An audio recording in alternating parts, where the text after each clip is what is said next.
Hey you, yeah you. If you clicked on this video, you're here to learn how to make some quick cash. Now, I'm going to make two different videos for you. One, and it's this one, is going to be a step-through-step process, walking through every step, showing the entire process so that you can mimic this so you can see the entire process. I will link another video if you want something that's a little bit faster paced, a lot of different things cut out of the video. I'll link that in the description below, and you can go check that video out. So you have two different options, the long extended version or the shorter version that just takes you through the steps a lot faster. If you're more of an experienced woodworker, I would go ahead and check that one out if you already kind of know the steps and the explanations on why I'm doing what I'm doing. Hey everybody, real quick, before we get to the action, I wanted to let you know that everything that we use in this video, I will put affiliate links down in the description below. If you'd like to do any of this build, please go down there and purchase off of those affiliate links. And if you purchase off of one of those links, it helps me and it helps the channel, and it allows me to continue to make videos for you. So, all right, let's get back to it. So first things first, you're going to go get an 8-foot furring strip. They're going to consider it 1x2, or you can actually pick up a 1x2 that are not furring strips, but you're going to get the same desired result with a couple of different steps that you might not actually have to do, whether you get a furring strip or whether you get a regular piece of stock. Now, I will say that a furring strip is only $1.20 at your local big box store in my area. So that is what I'm going to go with today, because to get the results that we want to get for the amount of profit that we want, this is the route that I'm going to go. Now, first things first, we need to find out how long we want our pieces to be. So we are going to go ahead and come from the side.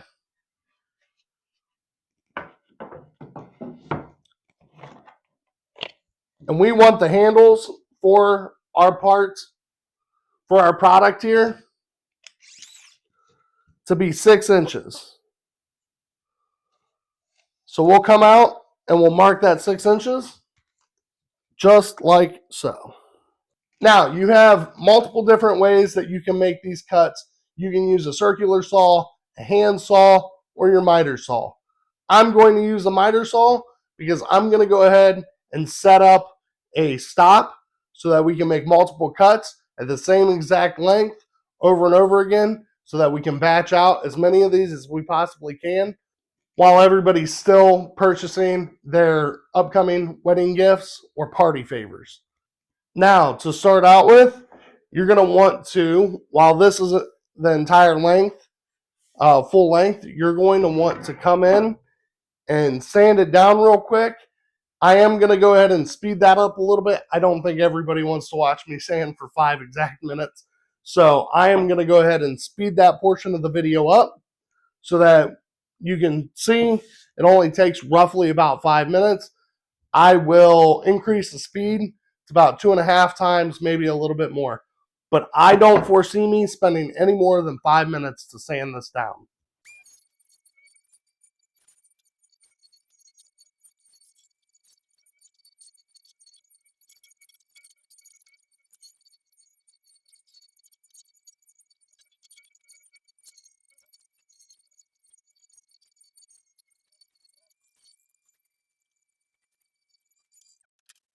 All right, completely sanded down. I don't even think that took me 5 minutes. So I will come a little bit closer and let you guys see the rounded edges that you're going to want to look for, because this is going to be a handle. So you want it to have rounded edges. You don't want it to be sharp.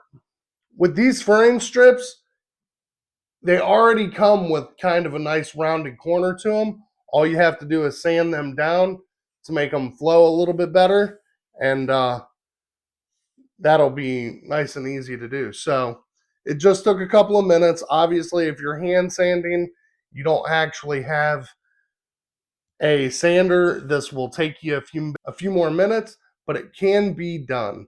So a few minutes of sanding, and we've got a full board that we can use. Now, just like I said I was going to, I went ahead and set up a stop at 6 inches. So what you end up doing is bringing your saw down, locking it in place, measuring it out 6 inches, and bringing a nice flat flush board just up to 6 inches. And right there, you'll use your clamp to clamp down a piece of stock to make sure when we bring in our furring strip, we will have nice exact marks every single time.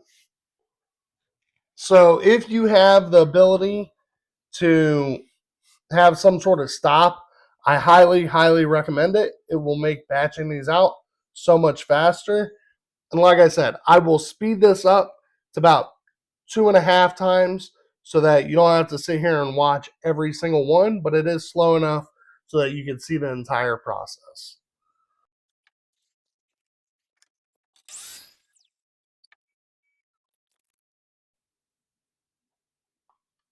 Nice, easy, 6 inches.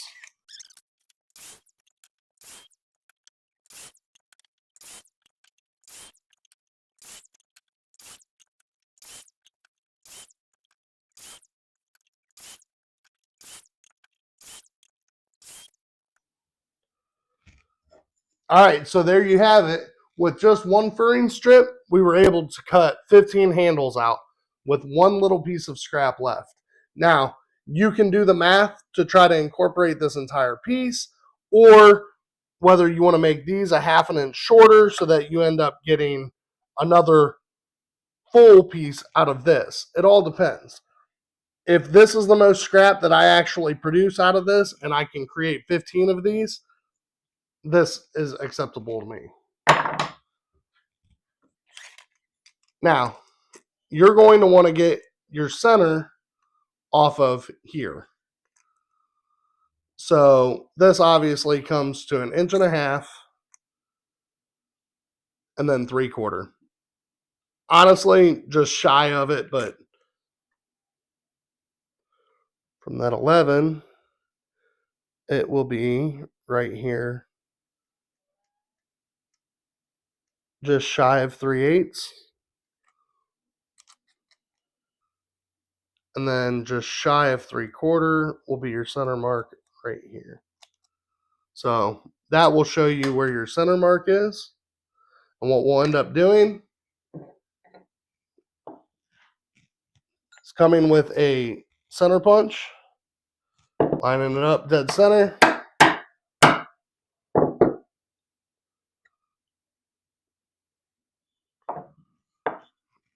And that will give us our center mark right here. Now, I picked these up on Amazon. I will link these down in the description below.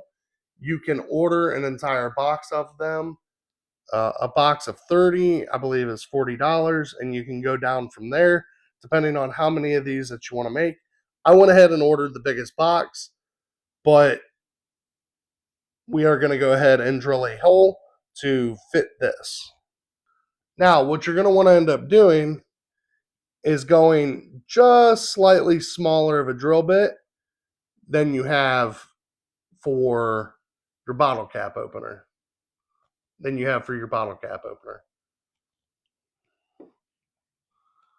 So this will be 1/4 inch. What we want to do is we want to lay it down, try to stay up in center. Take your time.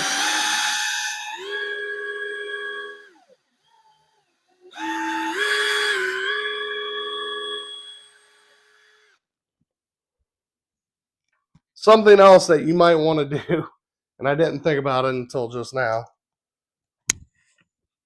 but you're going to want to find out how deep you're going to have to go.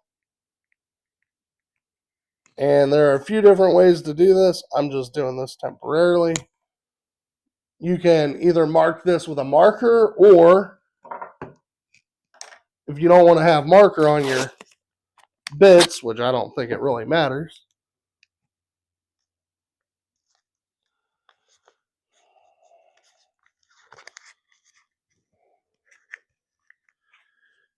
come through with painter's tape and throw some painter's tape on there.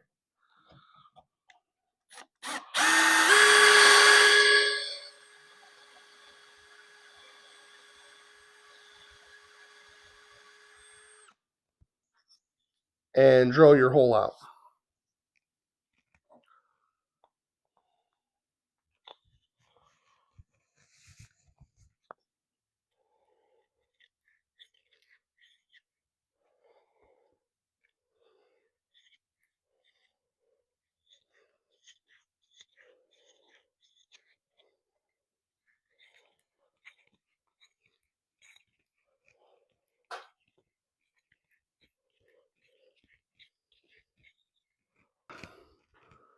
Now, once you have your hole drilled out, we are going to go ahead and do a couple other steps where, if you're doing a bunch of these, you can streamline this in a couple of different ways. So I'm going to go ahead and show you on one. Okay, so that is one way to drill this hole out to the depth that you need for this. Now, another way that you can do this, you get your one center line here, and you use a doweling jig. And doweling jigs will have, I don't know if you can see this. Doweling jigs have a line right here to show you the center mark of the hole that you're drilling into. So, after you make that mark, you can line it up with that doweling jig right there in the center. Tighten this down. And with these doweling jigs, the drill bits normally come with these bit collars on them, so you'll be able to set your depth that you want it to go compared to your doweling jig. So now that we have that lined up, we're going to go ahead and drill out what we would have as the doweling jig.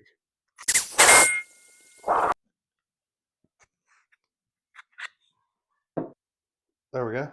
And you'll have a center hole right there for you. Now, since this doweling jig is designed to drill two holes right here so close to each other, I can actually double it up and drill two of these out at one time.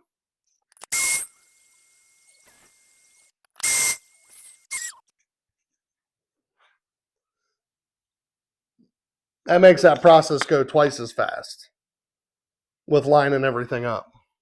All right, now after you go through, I have, like I said, 15 of these cut out with one of those furring strips. I'm going to come back through, and everywhere that we cut and drilled, I am going to go ahead and sand everything down real quick.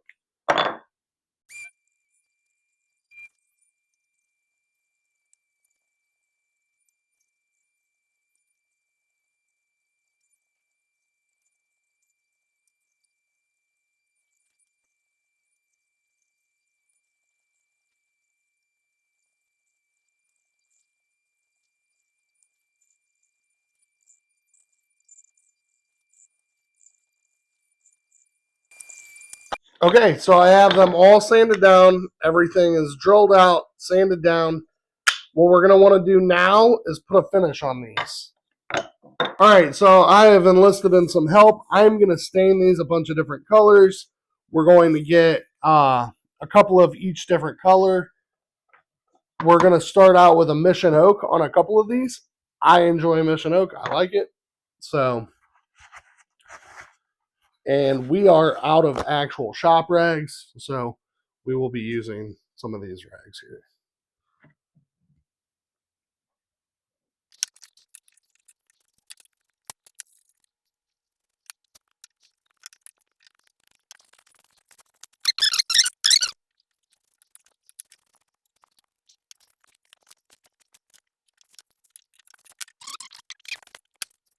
Now, this Mission Oak that I ended up using, it is a water-based satin finish from Bayer. It's premium stain here.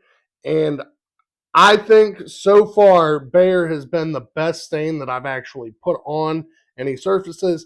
It really takes to any wood that you end up putting on it, and you'll probably be able to see the difference in the different stains as I go. We do have a couple of different stains that we're using. Minwax is the other stain brand that I have, but I think Bayer is far superior. But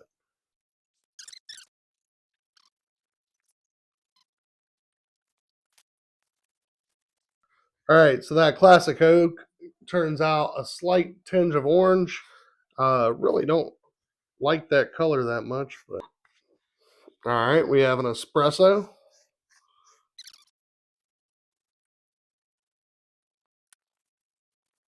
The whole an entire set up.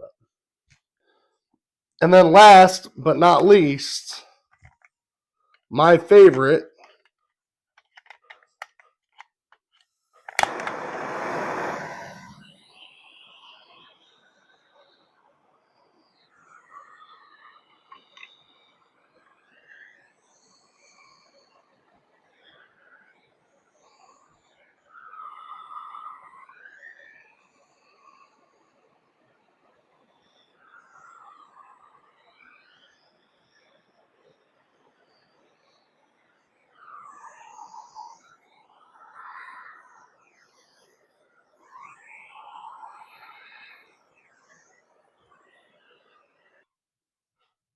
now I've done this with a lot of my American flags, distressing them, and I really like the look. All you got to do is obviously torch it a little bit. You'll want to come back. You shouldn't have charred it too much, but wipe it down just a little bit. Make sure all that char is off of there. And I think this gives by far one of the best looks. All right, so what I went ahead and did was had my wife come out here and tell me what colors she thought went best with each of these handles. And we laid these out. We got a multicolored pack. So you've got gold, like a nickel. There is, I believe this is supposed to be like a shiny black. It almost looks silver. I'm sure it looks silver on the camera, but it is a black. They also have a silver here. I know. Looks kind of the same. But I assure you, it is not. But so we have an array of different ones right here. And that brings us to our next point. So I went ahead and picked up this Gorilla Glue epoxy. It binds metal with wood. They do have different epoxies out there. It doesn't have to be by Gorilla, but this specifically binds wood and metal together. So I went ahead and picked it up. We do have a mixing cup right here that I got in a couple of different epoxy kits. So we are going to go ahead and add these two together, because these are just like epoxy kits. So we're going to go ahead. Since we're doing 15 of them, probably about half. Make sure you pull this plunger back. If you don't, it will continue to leak out. So pull that plunger. Free those airways. We can even clean that up, because if you'd like to keep this for later, you very well can, because one's a hardener and one's an epoxy. So clean those up.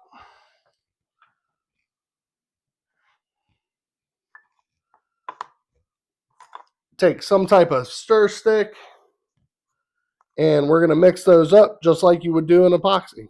And while we're also doing this, make sure you wear gloves. You would not want to glue yourself to yourself or anything else. So we're going to go ahead and start adding this epoxy. to the threads. You don't have to add a lot.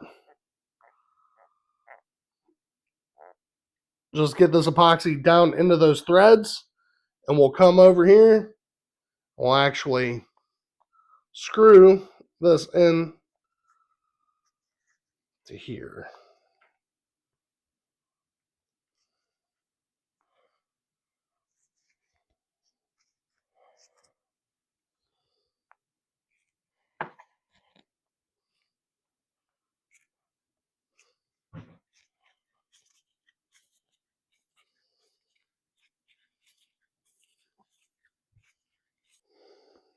Okay.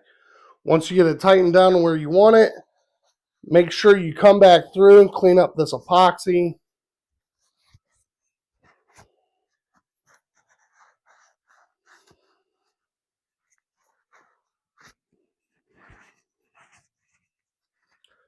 And we'll come through and we'll do this on every single one of these.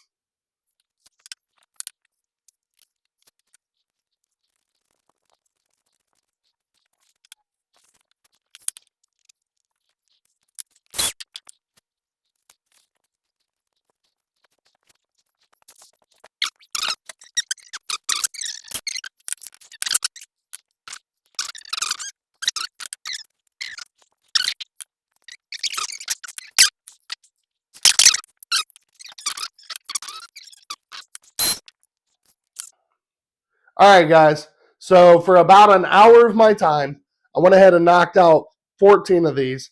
The 15th one is sitting over there still drying, so we actually don't have that one in the video, but that's about all it takes. And I will probably post these on Etsy for about $15 a piece. If somebody orders them in bulk, obviously I'll give them a discount on once they hit a certain amount. If they continue to order that, I'll give, whether it's a 10, 15% discount. So this is a really fast, easy project that you can do. And it takes limited tools and limited knowledge to accomplish this. And it only takes a few dollars. So the price breakdown on this is for a 30-pack of these bottle cap openers, it costs $40. With that, it's $1.33 per piece. And then your furring strip is $1.20 per furring strip. And you cut 15 of these out of that. That makes that about an 8-cent per piece to make these. So if you factor in the glue with $7 for the glue, any stains, which you don't actually have to put on here, you can have these as blank pieces, but the selling price obviously goes down from there. So the more you're willing to invest, the more you'll be able to make off of this. So after one container is stained,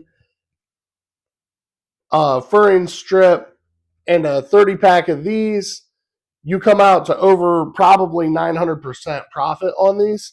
This is a huge, huge, huge profit. And like I said, I mean, with wedding season coming up, everybody's buying their stuff now. If you get on Etsy, there are different bottle openers that are personalized, not personalized. They're just like this. They're selling, and they sell them in large batches, mainly for wedding parties, the receptions, things of that nature.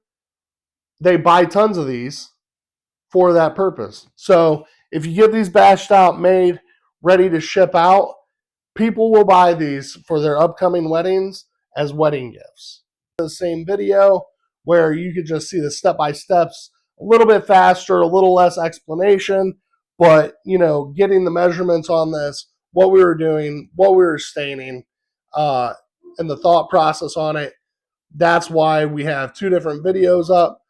I'm going to see how that does, posting two different videos, seeing a longer form version and a shorter form, what people like, what people enjoy, see if the same type of people are on one or like one video over the other, and we'll see how both those videos do. With all of that said, I want to leave off on two different things First, if you haven't subscribed, please subscribe. I'm trying to grow this channel and this community. I hope you want to join. I'd love for you to join. And if you are subscribed, please hit the like button. It helps the channel out big time. It gets my video pushed out to more people. Comment down in the comment section below whether you have questions, concerns. Just go ahead and bring up whatever you'd like to talk about. I'll try to get back to you down in the comment section below. Stuff like that really helps small channels out and gets us pushed out to more people. So it would be greatly appreciated from my point of view.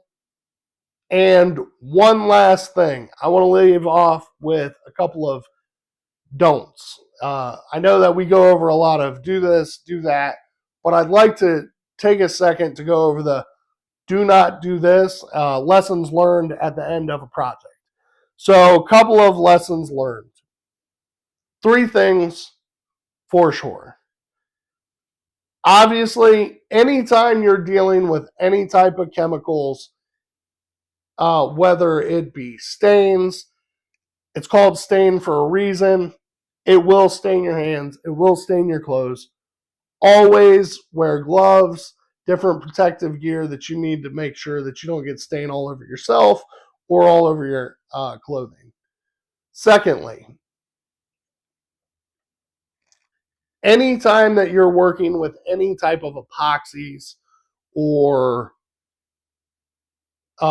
really strong adhesives, always, always, always wear gloves. A couple of different things. With that Gorilla Glue, because that is an epoxy, there is a chemical reaction when you're adding those 2 different sides together that actually create a heat because these are binding together. So that glue actually gets extremely hot.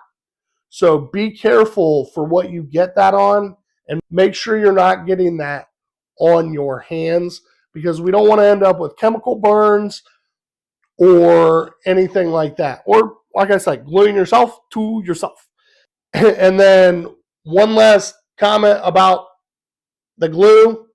I didn't think about it until I was actually stirring that up, and luckily I did not take the amount of time that I said to take. A 5-minute set time, maybe you shouldn't stir that for 5 minutes. 100% would not do. So I only obviously stirred it for a few seconds, up to a minute maybe, but make sure you only stir it enough to mix it up real good and then to start knocking these out. So I wouldn't mix too much glue all at one time, because not only do you have to get that glue on your threads, but then you have to get this threaded on here as well. So I did lose a little bit of that glue. It did harden up before I could use it, but obviously, as you've seen, we were able to get them all done. But you don't want to use a bunch of glue if you don't have to. So I got another bottle opener idea. Actually, I've made a couple of them. I'll show you how to make them, and I'll show you what they look like and the possibilities that you can do with them. And we'll do that in the very next episode. All right, so I'll catch you guys later. Please join me in the next video. I greatly appreciate you joining me today and sticking around until the end. You guys have a good one.